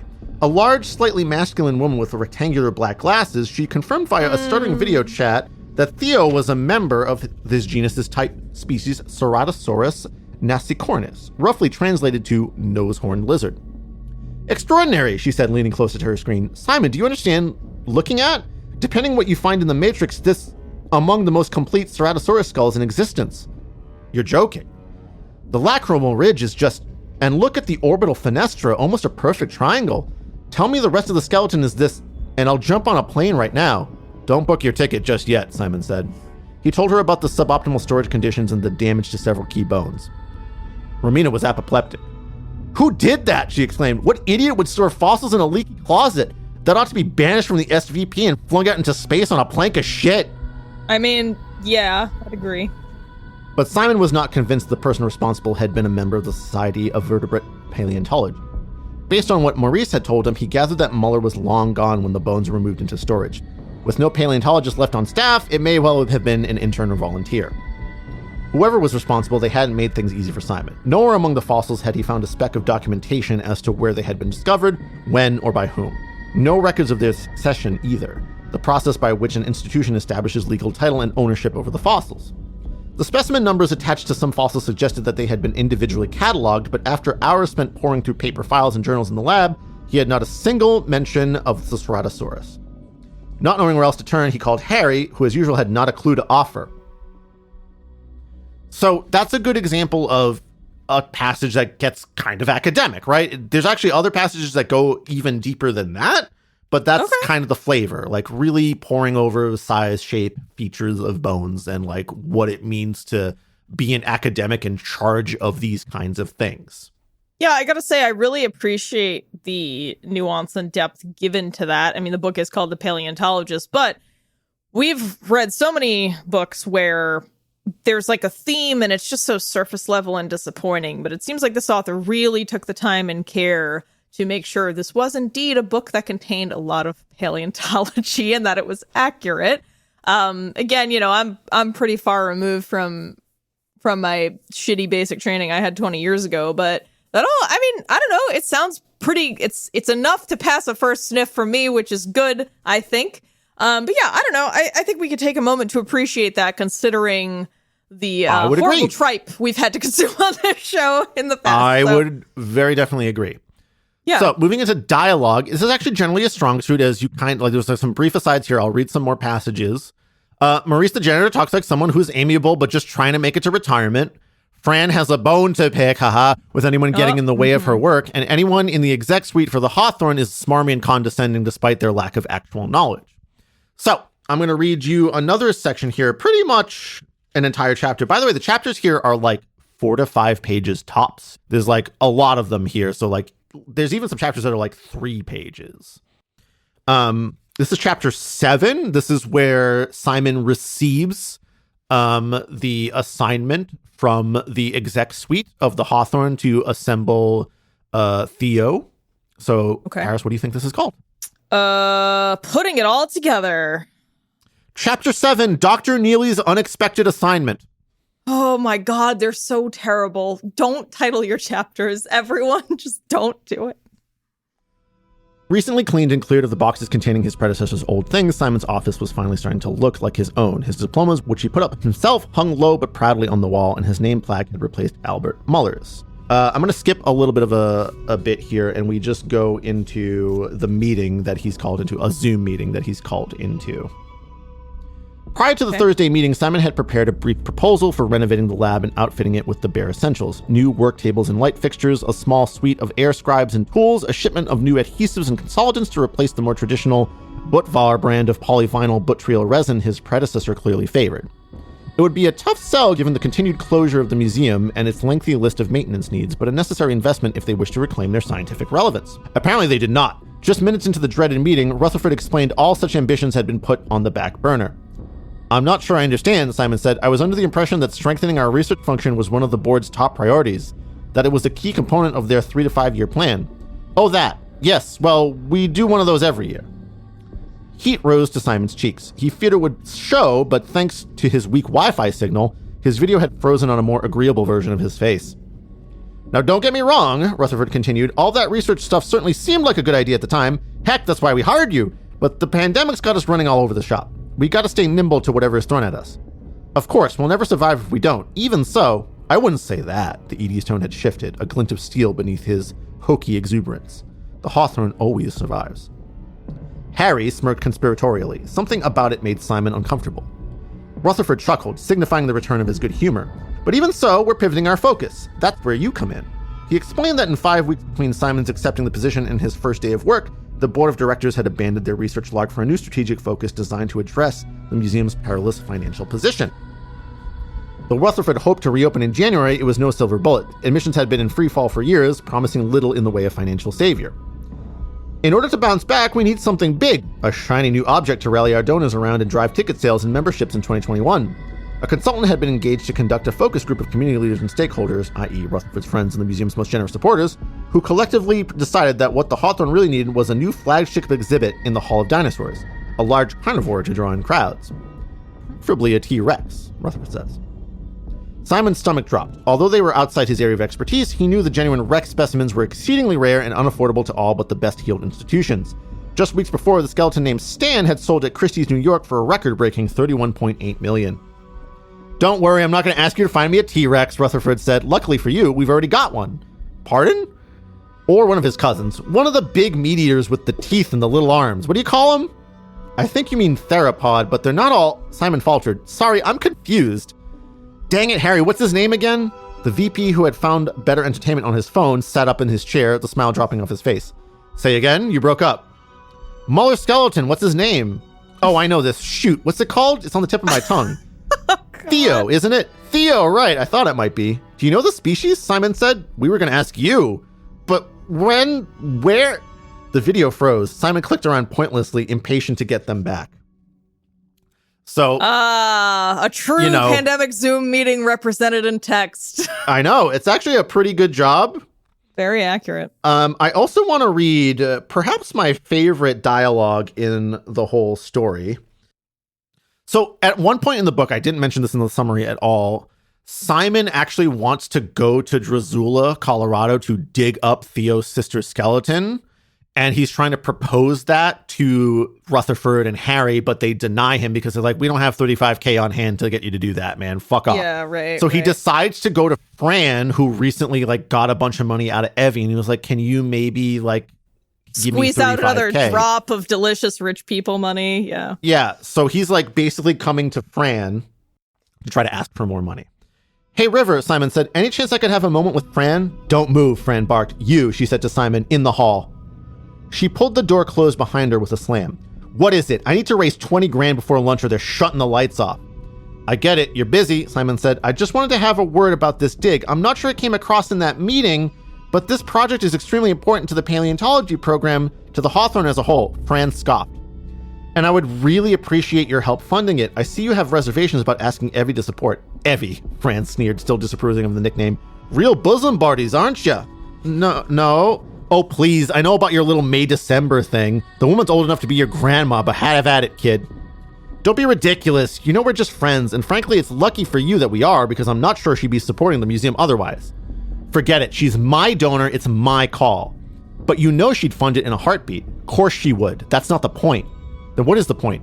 35 grand ain't shit. I'm priming the pump for $1 million planned gift. 75 years old, all those assets, no family. We need to be in that woman's will stat, and I'm not about to let you fuck that up. That is a very real interaction as someone who works at a nonprofit. Let me tell you. Continue. Oh, get ready, Paris. I think you'll appreciate this. Yeah. Is that really all you care about, Simon spat? Money? I thought we were all here because we care about the museum, because we're committed to the mission. Don't you talk to me about commitment, Fran said, suddenly much closer to Simon's face than the museum's social distancing policy allowed. I've been here 19 years. 19. While you were sitting in math class, I was down at the ticket desk shilling memberships for $29 a pop. When I started, this place was lucky to raise $100K a year. Now we're doing $2 million in a bad year, double that since COVID. If it weren't for me, this place would have shut down a year ago. While our doofus overlords were sitting at home scratching their scrotum and waiting for the apocalypse to blow over, I was here working 80-hour weeks, knowing if I didn't, none of us would have a goddamn job in the morning. And for what? Senior staff treats me like an asshole, a clown. I know what you call me behind my back. I don't, Simon said, but Fran was on a rampage. 19 years, and I'm the only department head without an executive title. Why are you complaining? You're the only female director, they tell me. Like I won on a fucking scratch card. 14 years it took me to get to the director. 14, and here you waltz in, resume shorter than your dick. A director from day one, and let me guess, I'll bet they're even paying you 6 figures. Simon faltered, finding himself suddenly without words. Fran scoffed. 62.4. That's what they were paying me before everyone took a 20% cut for COVID. Everyone but the leadership and the new hires, of course. What, you didn't know? Why would you? You're a man in a woman's world. 3/4 of the nonprofit workforce are women, yet just 20% of organizations are run by them. People complain about women making 82 cents on the dollar. Hell, in our field, a gal will be lucky to get anywhere near that. The nonprofit sector is built on the backs of women. Always has been. She stepped towards Simon, her lip curled menacingly. For a second, he feared she might hit him. So don't talk to me about commitment. Don't you dare tell me all I care about is money, because unlike you and your little boys club, I ain't making jack shit. You want to do your little pet project, dig your little bones? Then why don't you take your big manly salary and make a fucking donation? Okay. That was really great, and a lot of that's true.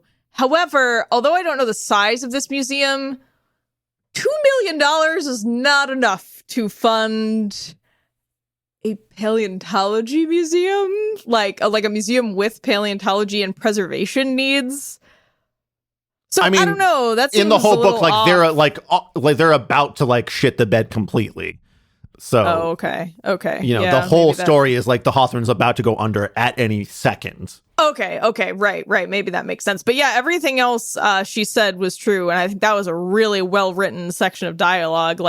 Yes, nonprofits are mostly staffed by women. And yes, women mostly make practically nothing because I say traditionally, we're talking the last, 100 years or so, women who worked at nonprofits were seen as having a job as something to do to make pocket money, quote unquote. So women who work at nonprofits were not really seen as having careers. I mean, it's like that in a lot of industries, right? Because you're always expected to be married to a man who supports you, and then the little job you have for fun isn't going to pay you a lot because presumably you're not by yourself and you're not the primary earner. Of course, obviously, that's all ridiculous, but that is the basis upon which a lot of this stuff was set up. And yeah, even though supposedly we're not supposed to be discriminating, against people by gender and pay, it happens all the time.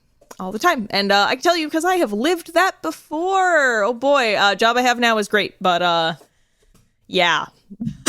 Yeah, very I true. thought you would appreciate real. that passage as much as I did, and it's very good at getting Fran's character across. Sure, she's brash and rough, and she's really the only character that curses, like, at all.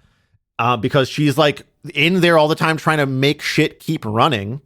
But she's not like that all the time. So, like, at the end, when she actually literally saves Simon's life, and, like, when she shows up to, like, scream at him and she finds out that he got fired, she, like, softens up immediately, and she's like, oh shit, man, I actually, I kind of feel bad for you at this point. Yeah. So I think the dialogue is very well done. And honestly, the prose is also pretty well done and academic in a way that I can appreciate. So I'm giving Moment to Moment a 1. Yeah, this is why, as I was reading the book, I was like, this is actually pretty good. But then when you stop to consider the plot construction, things get a little shakier. Okay. Well, thank you for those nice examples. I feel like I understand more about your experience reading the book. Terriblo's presence. Chaos levels, I mean, the plot certainly is a mishmash of ideas that don't really work that great, but it's not quite, it doesn't feel as chaotic as some other stuff that gets a -1 on Terriblo's presence.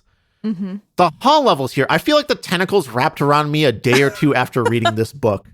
As I mentioned, at first I was like, this is good enough. I've read worse. But the more I thought about the plot, the more there was. Yeah, you were morphing into the cat like an Animorphs book cover, like over the course of a couple of days. And I didn't ever really contact you. I mean, again, I devoured this book in like 2 sessions of like 2 to 4 hours each. And I never really contacted you about anything because it felt fine at the moment. Yep. So I want to give Terriblo's presence a 0 because it's like a creeping presence that like got to me after. It's not horrendous, but it's not perfectly clean either. So I'm giving Terriblo's presence a 0. All right. Should this exist? Now, I'm not sure about the score I put here on the document yet, so I might talk myself into a different one. Would readers of this genre enjoy this? It's a little better in moment-to-moment prose than some other horror genre material I've read. I'm absolutely not the guy to really gauge that because I don't read horror stuff. If you don't mind plot holes big enough for a brontosaurus to step through, this could be your thing. If you like your horror to have a touch of academia. Mm-hmm. Do we feel as if the author's goal was met? Just barely. There's some nice academic framing, but the evil plot fails to stand up to peer review. Yeah, so, the evil peer review just wasn't into it. This wasn't going to get published in like Evil Plots Monthly, unfortunately. Didn't quite make it. Does it add anything new, interesting, or novel? We did Ghost Dinos before with that other book that we mentioned, so not really, I guess. Oh, I don't know. I disagree. I think this is a new, I don't know, well, new idea to me. I mean, I know we had Ghost Dinosaurs in a I pick your the own academic journey. spin taking it like that is kind of new or interesting. So I'm a little back and forth on this. I mean, I don't know. Then again, we've got like Indiana Jones, so maybe it's not. Maybe it's not that new. Okay, yeah, I agree with you. I take it back. Go ahead. Did it take something from us? Like, no, it was one of those reads where if you turn your brain off and don't question the plot, it can feel okay. What else should someone read instead of this? Now, I honestly don't have any good answers for this because again, I'm not a horror reader, so I'm just gonna say, like, honestly, any Stephen King book is doing a slightly better plot construction than this. Wow, really? You're Stephen King? I gotta say, he's not great. I'm not gonna say he's the best, but like I've never finished a Stephen King. I like The Stand. I enjoyed The Stand. Dark Tower series was See, I picked up Christine and I picked up It when I was a kid and I didn't like the writing style, so I just didn't finish them. Just never went back. I've been meaning to, though. I've been meaning to go back to The King, see if I can enjoy something. I think moment to moment, this was better than a Stephen King, but plot construction-wise, Stephen King would be better And Stephen King does I has see. his good prose moments too. So like, yeah, again, Depends since on I'm how not much a horror, coke he was doing at the time. Yeah. It seems, you know, he's got his since errors. I'm not a horror reader, I don't have a great list of this. So honestly, refer to the great list that Paris put forth in our previous episode, although that's mostly short stories. That would honestly still serve you very well if you're looking for your October spooks here. Yeah. For real. So for should this exist, Paris, I'm waffling. Like, I don't think the idea is bad at all. Yeah, no. I would not give it a -1, but I'm kind of waffling on 0 to 1. Yeah. I kind of want to give it a 1 because, like, there's no problem with this being out there, and with some tweaks, it could be perfectly fine.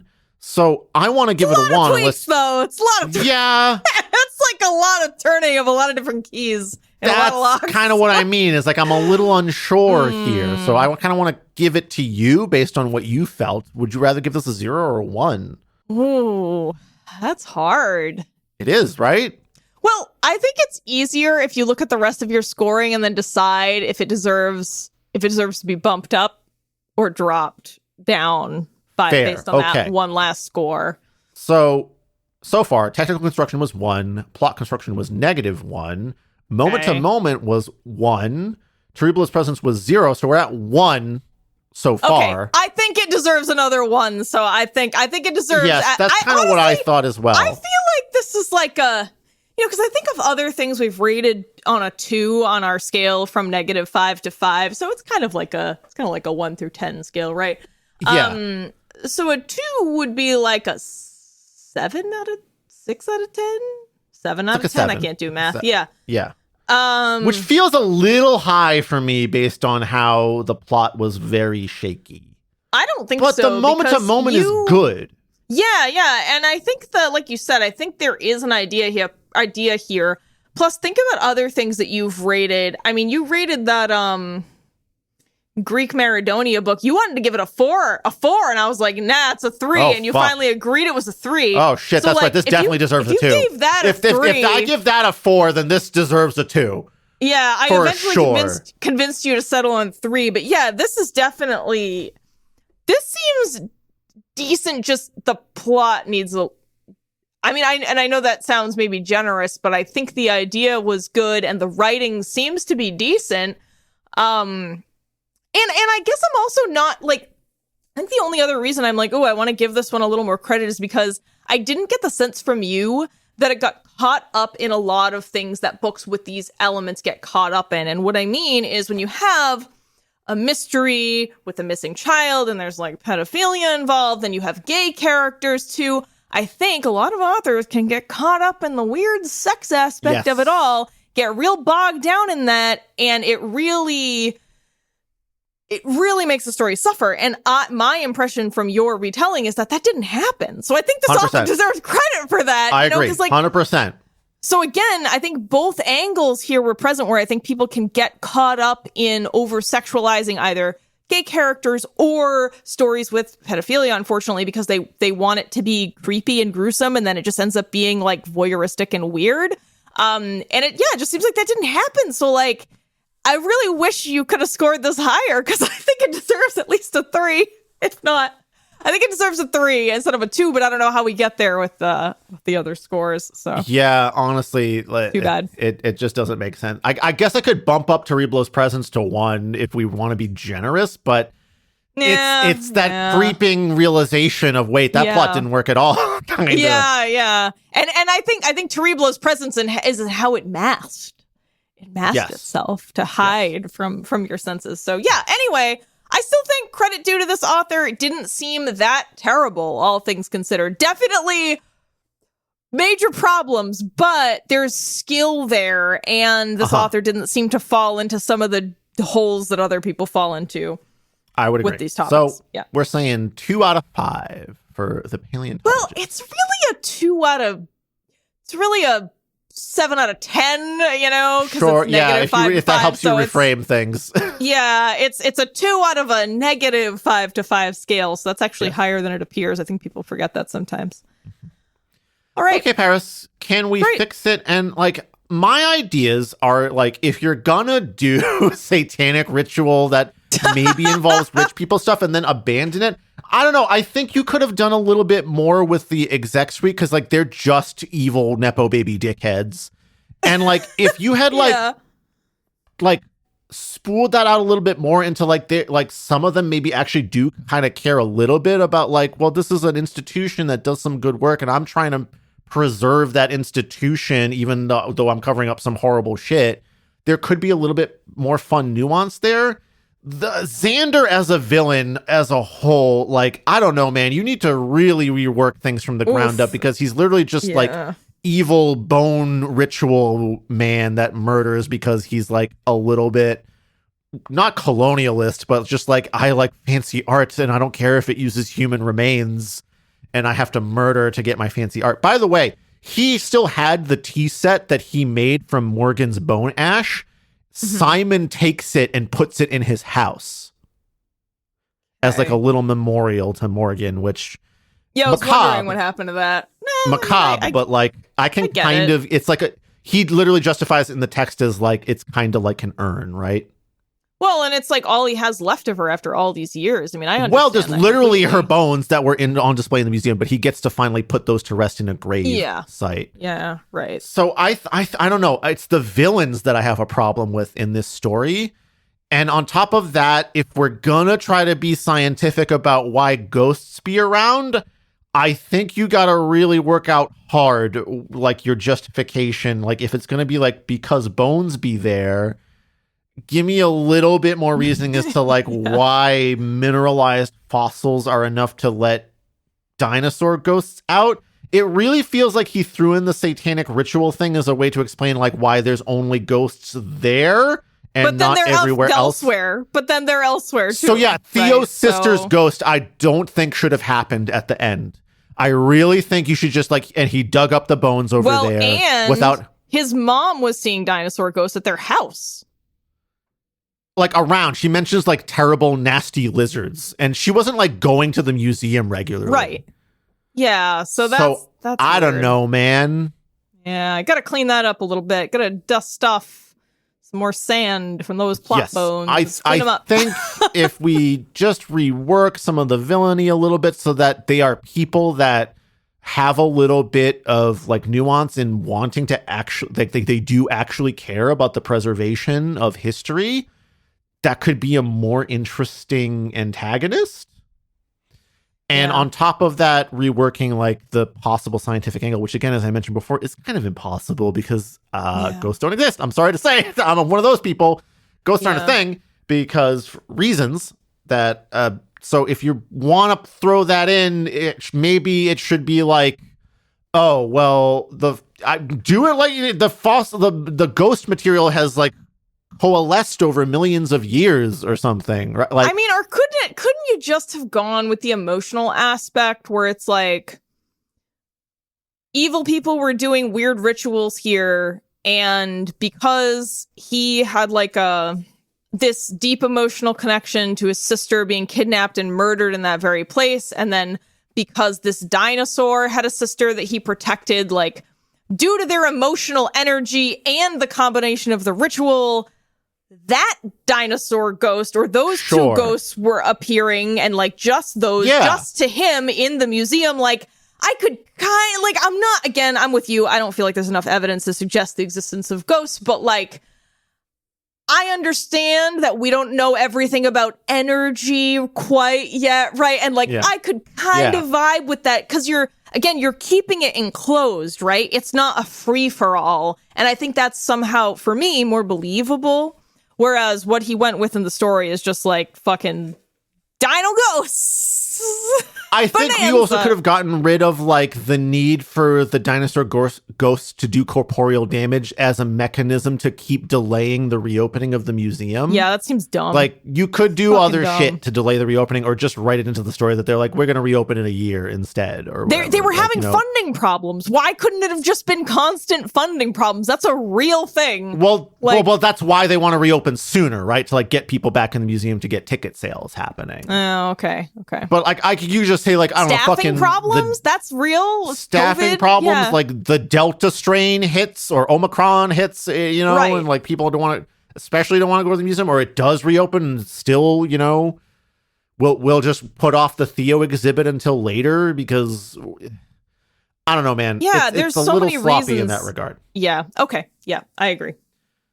Okay. Well, that's the Paleontologist, Paris. Great. That was a very fun episode, Chris, even though we had dark subject matter, but I had a lot of fun learning about this and talking about it with you. Thank you for doing all the work for this one. Of course. And thank you to our patrons and Ko-fi donors, like our bad bookworms, Ben, Donnie, Emily, Jakub, Katie, M, Jared, Scott, and Will. Our exacting editors, Kieran, David, D, Emmy, Funny Robot with Antennas, Greg, Harry, Seven, Martin, Rupia, Cutie, The Ugly One, Elliot, and Xander. Oh no, Xander. Not that one, I hope. Oh no! The Bone Man. Our loathsome librarians, Yonka, Veronica, Luchek, Patricia, 1 in 1,000. Our pesky publishers, Miles, Austin, Patrick, and Beast with the Lease. And our Ko-fi donors like Mark, Tracy, our ever-faithful Kiwi Thing, and Excavating Lizard, along with Martin F. Brenna and Matthew, who relieved us of terrible books. If you want some terrible books we've read for the show, like this one, which is a physical copy, you can buy them over on our Ko-fi page. Great. All right, Paris. Well, I'm off to do satanic rituals to resurrect the ghost of, I don't know, some chickens that I ate recently, just to see what they think about the whole thing. Well, I hope everyone had a lovely and happy Halloween this past weekend, and we hope you're having a great spooky season, reading a lot of good spooky books, watching spooky movies. Please let us know about anything you particularly enjoyed or anything you particularly hated, because that is our specialty over here as Bad Media. But yeah, anyway, hope you're having an okay fall, and we'll see you next time. All right. Bye, Paris. Bye, Chris. Thank you for listening to another episode of Terrible Book Club. Terrible Book Club is an independent podcast produced by your hosts, Paris and Chris. Sound design and audio editing by Chris, with sound effects and music by Epidemic Sound and sometimes also Chris. Our theme song is Kiss by Yearn, which is, you guessed it, actually also Chris. You can find more of his soothing synthy sounds on Bandcamp at yearn.bandcamp.com. Do you want us to review a book of your choice on the show? Do you want access to some extra audiovisual weirdness? If so, become a patron at patreon.com/terriblebookclub. If you'd like to send us a one-time tip instead, you can do that at ko-fi.com/terriblebookclub. You can also support TBC for free by sharing the show on social media, following our accounts on YouTube, Twitter, Instagram, Facebook, or Goodreads, telling your friends about your favorite episode, or by leaving a review on Apple Podcasts, Podchaser, or anywhere else on the internet. To send us book recommendations or your adorable pet photos, send an email to terriblebookclub@gmail.com.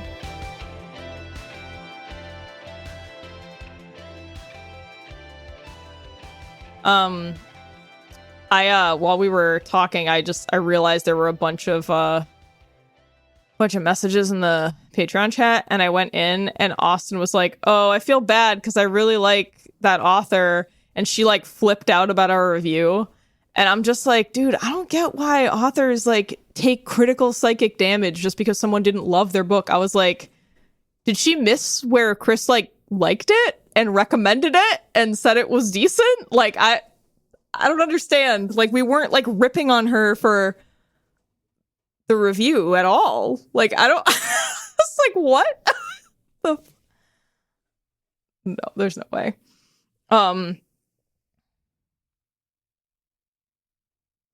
Yeah, and she was mad that I tagged her in it, and I was like, I don't get it. I tagged her because I thought it was a pretty positive review. We had a lot of fun with the concepts, but we weren't shitting on the book.